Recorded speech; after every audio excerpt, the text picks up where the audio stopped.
অনেক তো ট্রেক করলেন জীবনে, একবার অন্তত এসে এই পরেশনাথটা ট্রেক করে যান। কলকাতা থেকে 4-5 ঘন্টার রাস্তা, ঝাড়খণ্ডের সর্বোচ্চ শৃঙ্গ পরেশনাথ, যা জৈন ধর্মের অন্যতম একটি ধাম। ধর্মীয় ভাবাবেগ আর অকৃত্রিম প্রকৃতির টানে সারা বছর হাজার হাজার মানুষ প্রায় 27 কিলোমিটার খাড়াই পাহাড়ি পথ ট্রেক করে এখানে আসেন। যাওয়ার পথে কখনো মেঘ, কখনো বৃষ্টি, কখনো রূপের ডালি নিয়ে প্রকৃতি হাজির। কষ্ট তো আছেই, কিন্তু এখানে একবার এলে শারীরিক কষ্ট তো দূর হবেই, মনের কোণে জমে থাকা জঞ্জালও সাফ হয়ে যাবে। সীমাহীন শান্তি ব্যাগে ভরে নিয়ে বাড়ি ফিরতে পারবেন। নমস্কার বন্ধুরা, নতুন ভিডিওতে আবারও স্বাগত জানাই। হ্যাঁ, আজকে আমরা যাচ্ছি পরেশনাথ ট্রেক করতে। আর কি করে কলকাতা থেকে যেতে হবে চলুন এবার যেতে যেতে জানাই। পরেশনাথ যেতে হলে কলকাতা থেকে প্রথমে পরেশনাথ স্টেশন, তারপর গাড়ি নিয়ে ট্রেক পয়েন্টে যেতে হবে। হাওড়া থেকে Bikaner express, Jodhpur superfast, Mumbai mail আর শিয়ালদা থেকে আজমের সুপারফাস্ট প্রভৃতি ট্রেনগুলোতে যাওয়া বেস্ট হবে। এই ট্রেনগুলি প্রায় ভোর 4টের সময় পরেশনাথে পৌঁছে যায়। আমাদের জার্নিটা কিন্তু শুরু হয়েছিল রাত 10:55 শিয়ালদা আজমি এক্সপ্রেস থেকে, যেটা রাত 10:55-তে শিয়ালদা স্টেশন থেকে ছেড়ে যায় আর আমাদের ভোরবেলা পরেশনাথে নামিয়ে দিয়েছিল প্রায় 4টের দিকে। বলে রাখা ভালো, এই ট্রেনে কিন্তু কোনো সেকেন্ড সিটিংয়ের ব্যবস্থা নেই। মিনিমাম যা টিকিট আছে সেটা হলো স্লিপার, আর এই ট্রেনের স্লিপার কোচের ভাড়া নিয়ার অ্যাবাউট 250 টাকার মতো। যারা রাতে রাতে শিয়ালদা থেকে ট্রেন ধরতে চান তাদের জন্য শিয়ালদা আজমি এক্সপ্রেস একমাত্র বেস্ট অপশান হবে। এছাড়া হাওড়া থেকে অনেকগুলো ট্রেনের অপশান আছেন, যেমন বিকানের এক্সপ্রেস। আর যদি কেউ চান যে হ্যাঁ ভোরবেলা গিয়ে সেদিনটা থেকে তার পরের দিন ফিরে আসবো, সেক্ষেত্রে তার জন্য সবথেকে ভালো অপশন হলো Black Diamond Express. Parasnath station থেকে বেরিয়ে আপনাকে হেঁটে যেতে হবে 1 নম্বর প্ল্যাটফর্মের দিক থেকে। সেখানে গিয়ে অনেক অটো বা টোটো রিজার্ভ করে আপনি যেতে পারেন, বা ওখানে অনেক অমনি গাড়ি দাঁড়িয়ে থাকবে যেটা আপনি শেয়ারিংয়ে যেতে পারেন। পরেশনাথ থেকে আপনাকে মধুবনের উদ্দেশ্যে রওনা দিতে হবে। সেক্ষেত্রে পরেশনাথ থেকে মধুবনের দূরত্ব প্রায় 25 কিলোমিটার, সময় লাগবে আপনার যেতে প্রায় 40 মিনিট, আর ভাড়া প্রায় 70 টাকা। মধুবনে গিয়ে পৌঁছে আপনি দেখবেন যেদিকেই তাকান না কেন চারিদিকে শুধু হোটেল আর ধর্মশালা। এই মধুবনে কিন্তু থাকা এবং খাবার প্রচুর হোটেল আছে, সুতরাং থাকা বা খাওয়ার এখানে কোনো অসুবিধা নেই। যারা দিনের দিন ফিরে আসতে চান তারা চাইলে আসতেই পারেন, কিন্তু আমরা যেহেতু পরের দিন ধানবাদের উদ্দেশ্যে রওনা দিয়েছিলাম, তাই আমরা ওই দিন রাতটা পরেশনাথেই কাটিয়েছিলাম। সকালবেলায় আমরা 1 কাপ চা খেয়ে আর 20 টাকায় একটা লাঠি নিয়ে বেরিয়ে পড়লাম ট্রেক করার উদ্দেশ্যে। যদি বর্ষাকাল হয় সেক্ষেত্রে আপনি সাথে রেনকোট রাখতে পারেন। এখানে রেনকোটের মূল্য বেশি নয়, মাত্র 50 থেকে 60 টাকার দামেই আপনি রেনকোট পেয়ে যেতে পারেন। সামনে যাওয়ার যে মেন গেটটা দেখতে পাচ্ছেন, এখানে লেখা আছে পরেশনাথ মন্দির 9.65 কিলোমিটার, জল মন্দির 10 কিলোমিটার, শীতলনালা 6 কিলোমিটার। আর এইটাই হচ্ছে মেন এন্ট্রান্স। এই যে রাস্তাটা দেখতে পাচ্ছেন, এটা হলো বাইক যাওয়ার রাস্তা।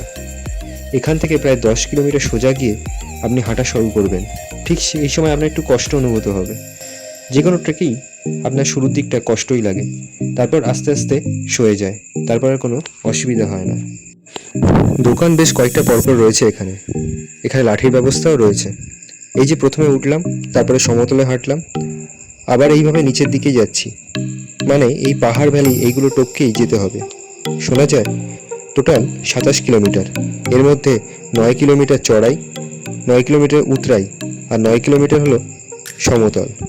এখানেই 23তম তীর্থঙ্কর পারশনাথ মুখ্য লাভ করেছিলেন।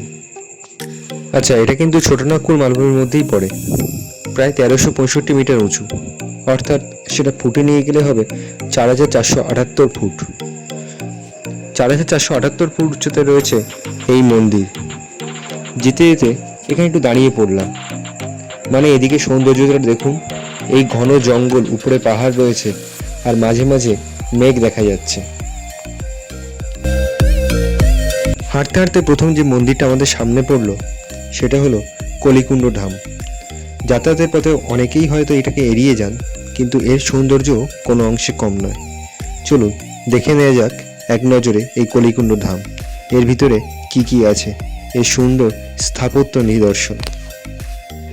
মোট 24 জন তীর্থঙ্করের মধ্যে এখানে শোনা যায় 20 জনই এসেছিলেন এবং নির্বাণ লাভ করেছিলেন। ধর্ম, বিশ্বাস আর প্রকৃতি এই দুটো এখানে মিলেমিশে একাকার হয়ে গিয়েছে। এই জন্যই এটি একটা আপামর বাঙালি নয়, গোটা ভারতবর্ষের কাছে এত জনপ্রিয় হয়ে উঠেছে। জঙ্গলের রাস্তা হওয়ায় চারিদিকে পাখির ডাকও শোনা যাচ্ছে। চলুন আমরা কলিকুণ্ড ধামের সৌন্দর্যতাকে উপস্থাপনা করি।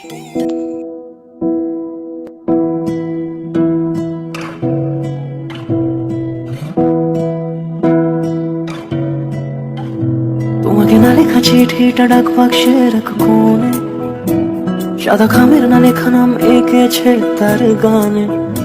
তোমাকে না লেখা চিঠিটা ডাক বাক্সের এক কোণে, সাদা খামের না লেখা নাম এঁকেছে তার গানে।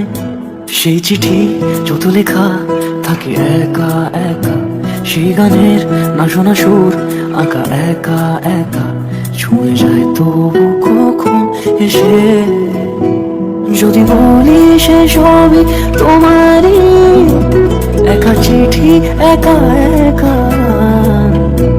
যদি বলি সে সবই তোমারই, একা চিঠি একা একা। সৈয়া সৈয়া সৈয়া সৈয়া সৈয়া সৈয়া সৈয়া সৈয়া।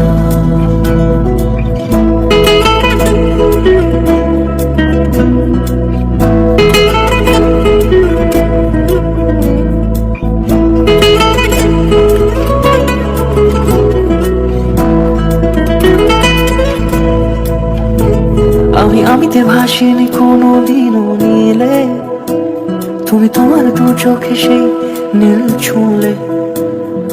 আমিতে ভাসিনি কোনোদিনও নীলে, তুমি তোমার দু চোখে সেই নীল ছুঁলে। আজও আমার সারাটা নীল থাকে একা একা, সেই চিঠি না পড়া সুর আঁকা একা একা, ছুঁয়ে যায় তবু কখন এসে। যদি বলি সে সবই তোমারই, দু চোখে ভেসে যাওয়া নীল আমার। যদি বলি সে সবই তোমারই, দু চোখে যেতে যেতে এখানে একটু দাঁড়িয়ে পড়লাম। মানে এদিকে সৌন্দর্যটা দেখুন, এই ঘন জঙ্গল, উপরে পাহাড় রয়েছে আর মাঝে মধ্যে মেঘ দেখা যাচ্ছে। এখানেও কিন্তু কেদারনাথের মতো চক রয়েছে। মানে বর্ষায় চারিদিকটা এত সবুজ হয়েছে না, সবুজ আর সতেজ। ব্যাপার হচ্ছে এখানে অনেকগুলো পিক রয়েছে এরকম, আর প্রত্যেকটা পিকেই একটা করে মন্দির রয়েছে। এখানে কিন্তু দোকানও রয়েছে বেশ কয়েকটা পরপর, তবে দাম দ্বিগুণ। 10 টাকার জলের বোতল এখানে 20 টাকায়। এই যে মাটির রাস্তা দেখা যাচ্ছে, ওইদিকে বেঁকে চলে গিয়েছে, এই রাস্তাটা কিন্তু আপনারা যাবেন না। শোনা যায় এখানে বন্যপ্রাণীদের আনাগোনা রয়েছে। জঙ্গলের রাস্তা হয়, চারিদিকে পাখির ডাক শোনা যাবে, কিন্তু যাওয়ার পথে অবশ্যই রেস্ট নেবেন মাঝে মধ্যে।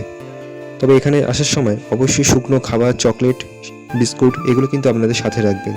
আর অবশ্যই জলের বোতল আনতে ভুলবেন না, কারণ আপনার যদি জল না থাকে সেক্ষেত্রে আপনার জার্নিটা বড়ই কঠিন হয়ে উঠবে। দেখুন এখন বাজে সকাল প্রায় 7টা, কিন্তু পুরো পাহাড়টা এখনও কোনো স্পষ্টভাবে দেখা যাচ্ছে না, পুরোটাই মেঘে ঢেকে রয়েছে। যত আপনি পাহাড়ের উপরে উঠবেন তত আপনার মনে হবে যেন মেঘ আপনার গায়ে লেগে যাচ্ছে, আপনার সামনেই মেঘ যেন ঘুরে বেড়াচ্ছে। দূরে ওই যে পাহাড় দেখা যাচ্ছে, ওটা কিন্তু পাহাড়ের মেন পিক পয়েন্ট নয়, এখনও পরেশনাথের কোনোই দেখা নেই।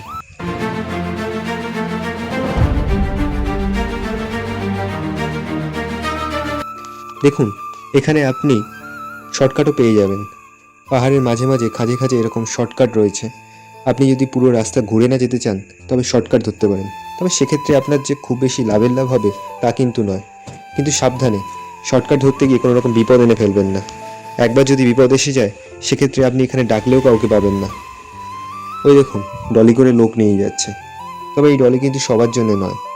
যাদের ছোট বাচ্চা আছে বা যারা খুব বয়স্ক মানুষ, যাদের পায়ের সমস্যা রয়েছে, তাদের জন্য এই ব্যবস্থা। এছাড়া আপনাদের সবার জন্য বাইকের ব্যবস্থা রয়েছে। বাইকে একবার গিয়ে উঠে নামিয়ে আনার জন্য টোটাল প্রাইস পার পার্সন 1200 টাকা। কিন্তু আপনারা দরদাম করতেই পারেন, সিজন ওয়াইজ ভাড়া ভ্যারি করে। সেক্ষেত্রে আপনার ভাড়া 800 থেকে 1000 টাকার মধ্যেও হয়ে যেতে পারে। আর অনেকে চাইলেও আপনারা উপরটা উঠে যেতে পারেন, সেক্ষেত্রে আপনাকে নেবে 600 টাকা, আর নিচে নামার সময় ইজিলি আপনি নেমে আসতে পারেন।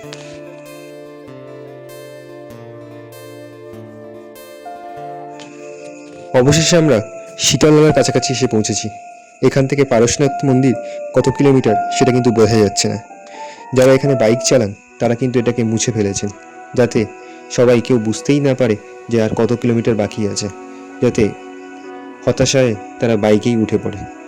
পারশনাথ মন্দির এই যে দেখুন, এটাকে পুরোপুরি মুছে ফেলা হয়েছে, তবে যতদূর সম্ভব এটা 4.15 কিলোমিটার। এখন আমরা আছি শীতল নালার কাছে, আর এখান থেকে পুরো রাস্তাটা যেটা উঠে গেছে সেটা হচ্ছে হেঁটে যাওয়ার রাস্তা। সিঁড়ি ধরে আপনাকে এবারে উঠতে হবে, আর কোনো প্লেন রাস্তা নয়, এবারে পুরো রাস্তাটাই সিঁড়ি ধরে।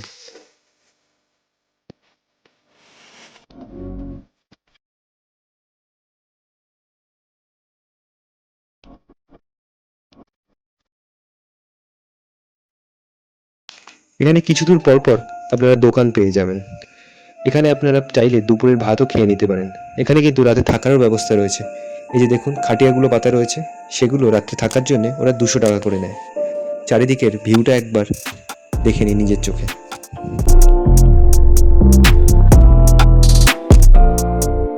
আমরা কিন্তু এখন অনেকটা উপরে চলে এসেছি। আসার পর এখানে যেমন গাছের প্রজাতি পাল্টে গেছে, তেমনি স্নেক বিউটিটাও, ল্যান্ডস্কেপে সব পাল্টে যাচ্ছে।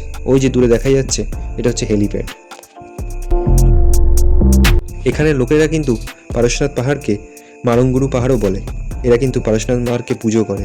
এখানকার সাঁওতালরা এর নাম দিয়েছে মারংগুরু।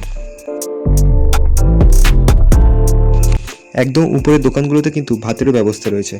আপনারা চাইলে এখানে দুপুরে লাঞ্চটা করে নিতে পারেন। মাত্র 60 টাকায় এরা সবজি থালি দিয়ে থাকে। এই যে দেখুন, ডলি করে নিয়ে যাচ্ছে। এখন যে জায়গাটায় আমরা আছি এটা হচ্ছে গৌতম স্বামী বা গৌতম টঙ্কে। বেশ জমজমান অনেকগুলো ছোট ছোট মন্দির রয়েছে কিন্তু এখানে আমরা যেখানে দাঁড়িয়ে আছি, এর ডান দিকে হচ্ছে জল মন্দির, আর বাম দিক দিয়ে আমরা নামবো, মানে নিচে নেমে যাব। অর্থাৎ ডান দিকের জল মন্দির দেখে এসে আবার এখানে আসবো। দেখুন, আমরা মধুবন থেকে মাত্র 9 কিলোমিটার এখনো পর্যন্ত উঠতে পেরেছি। তাতেই আমাদের সময় চলে গেছে প্রায় 5 ঘন্টা।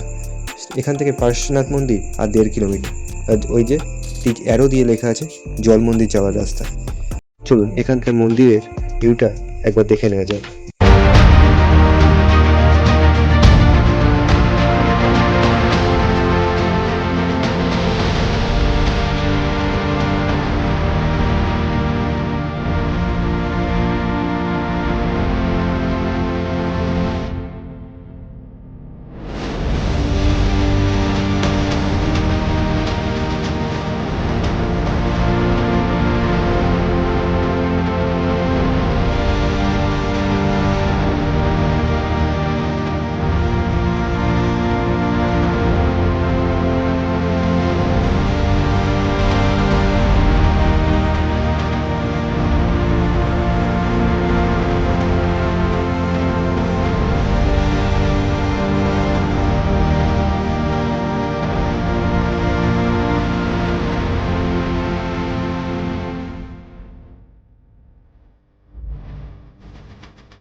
জলমন্দির যাওয়ার জন্য কিন্তু আপনাকে প্রায় 300 মিটার নিচে নামতে হবে, আবার খাড়াই রাস্তা ধরে এখানেই ফিরে আসতে হবে।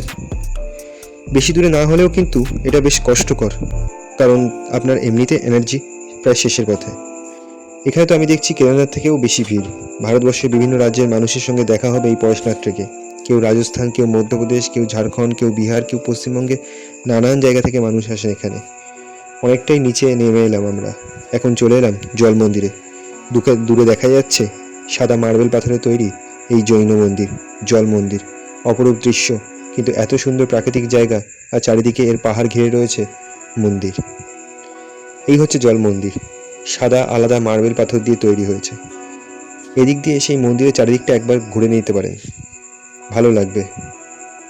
আর এদিকে যা দৃশ্য না, এই যে নিচ দিয়ে জল বয়ে যাচ্ছে, কিন্তু সব জল, চারিদিকে জল।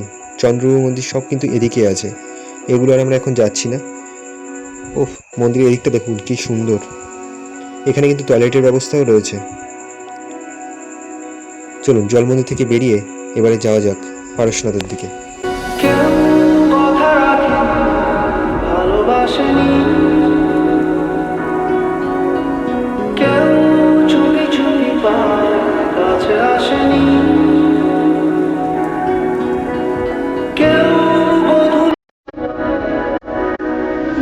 জল মন্দির থেকে পারশনাথ পাহাড় যাওয়ার জন্য আপনাকে আবার 300 থেকে 400 মিটার খাড়াই রাস্তা উঠে গৌতম স্বামী বা গৌতম টঙ্কের ওখানে আসতে হবে। সেখান থেকে পারশনাথের দূরত্ব প্রায় 1.5 কিলোমিটার। তবে শেষ সময়ে রাস্তা কিন্তু সুখকর নয়, যথেষ্ট চড়াই উৎরাই রয়েছে। এই যে পারশনাথ পাহাড়, এর নামকরণ হয়েছে 23তম যিনি দৈন তীর্থঙ্কর ছিলেন পারশ্বনাথের নাম অনুসারে। সেই হিসাবেই এই মন্দিরের নাম দেওয়া হয়েছে পারশনাথ পাহাড়। চলুন দেখে নেওয়া যাক পারশনাথ পাহাড়।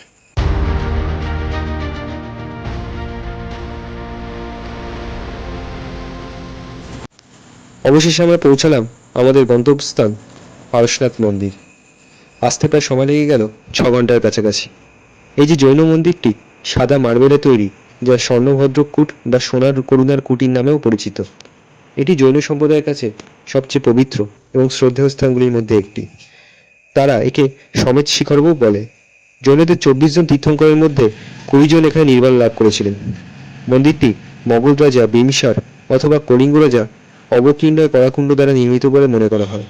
772 খ্রিস্টপূর্বাব্দে 100 বছর বয়সে পারশনাথ এখানে মোক্ষ লাভ করেছিলেন। ভালোই দর্শন করলাম। এখানে রয়েছে পারশনাথের চরণ পাদুকা মন্দিরের ভিতর। মন্দিরের উপর থেকে এরকম দৃশ্য, চারিদিক মানে নিচ থেকে মেঘ উপরে উঠে আসছে, আর এই উপরে কিন্তু প্রচণ্ড হাওয়া দিচ্ছে। 4478 ফুট উপরে রয়েছি আমরা, তাই এখানে যেমন হাওয়া আছে, ওয়েদারও কিন্তু বেশ ঠান্ডা। নিচে থেকে অন্তত কম করে 7 থেকে 8 ডিগ্রি টেম্পারেচার কম আছে উপরে। তবে গরমের সময় শীতের পোশাক লাগবে না। চলুন এবারে পারশনাথের চারিদিকটা দেখে নিয়ে ফিরে যাওয়ার জন্য রেডি হতে থাকি আমরা।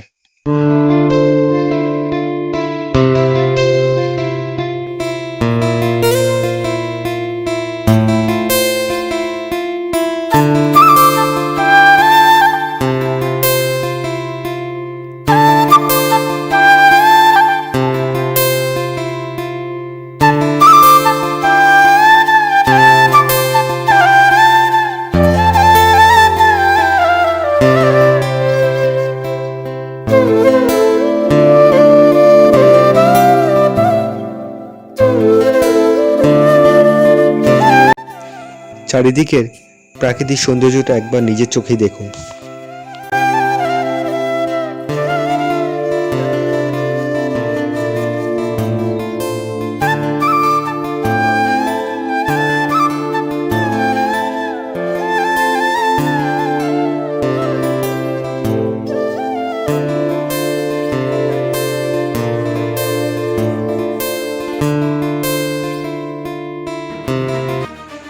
নামতে আপনাদের সময় লেগে যাবে প্রায় 3 থেকে 3.5 ঘন্টা, আর উঠতে প্রায় 5.5 থেকে 6 ঘন্টার কাছাকাছি। তবে নামার সময় আপনারা বাম দিকের রাস্তাটা ধরবেন, যেটা বাইক চলাচলের রাস্তা, তাহলে আপনাদের কাছে সেটা আরও বেশি ইজি হবে। চলুন এবার দেখে নেওয়া যাক এখানে আর খরচ কত হলো। ট্রেন ভাড়া যদি আমরা স্লিপার কোচে যাই সেক্ষেত্রে 240 টাকা, আর যদি আমরা কেউ ব্ল্যাক ডায়মন্ড ধরে যাই সেক্ষেত্রে 140 টাকা। ফেরত আসা আরও 240 টাকা, টোটাল 480 টাকা। অন্যান্য খাওয়া দাওয়া খরচা 150 টাকা ধরলাম, আর অন্যান্য খরচ আরও 100 টাকা ধরলাম। সব মিলিয়ে আপনার 700 থেকে 800 টাকার কাছাকাছি খরচা হবে। সন্ধ্যাবেলা যারা এখানে থাকবেন তারা আশেপাশে আরও কিছু মন্দির এখানে দেখে নিতে পারেন।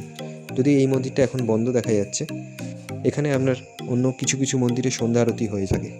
এখানে পারশনাথের চারপাশে আরও সুন্দর সুন্দর মন্দির তৈরি হচ্ছে। চলুন দেখে নেওয়া যাক এক নজরে সেই মন্দিরগুলো।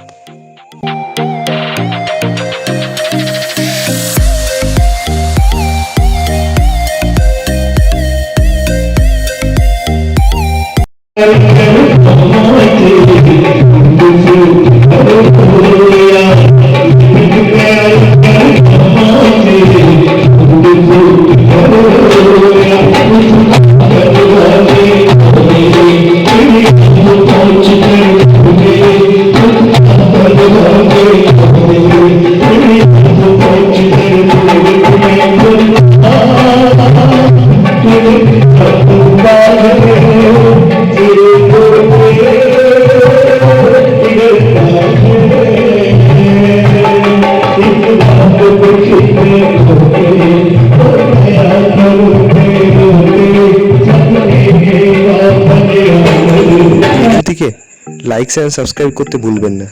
আমরা যেহেতু পরেশনাথ ও ধানবাদ ট্যুর একসাথে করেছিলাম, এক রাত পরেশনাথে কাটিয়েছিলাম, সুতরাং পরের ধানবাদ ট্যুরের জন্যে ভিডিওর জন্যে অপেক্ষা করুন।